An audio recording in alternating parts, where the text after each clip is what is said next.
An avalanche occurs when a layer of snow collapses and slides downhill. Avalanches can travel up to 90 kilometers per hour. This year's snowpack is different from most years. Professionals with decades of experience suggest this week of a snowpack is only seen once every 10 to 20 years for much of Western Canada.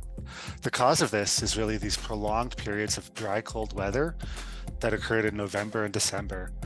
And that period created a really weak layer of snow that's now the foundation of the snowpack that's built up on the mountains. It wasn't until these weak layers were buried by some storms over the holiday period. Then we had the heavy, dense snow above the soft, weak snow, and that's the weak structure that can cause large avalanches. After 1 hour, only 1 in 3 victims buried by an avalanche is found alive.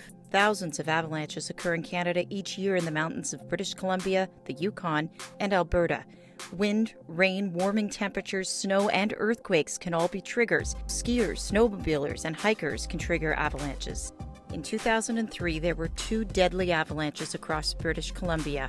One on February 1st killed 7 teenagers in the Columbia Mountains east of Revelstoke. Another avalanche killed 7 adult skiers on January 20th on the Durand Glacier, located in the same area. Some of the more long-time experienced people in the mountains who have decades of experience, that they see similarities this year to that year. What was unique in that year is that it lasted for months, most of the winter, and that caused a series of avalanche accidents. Some avalanches are actually planned.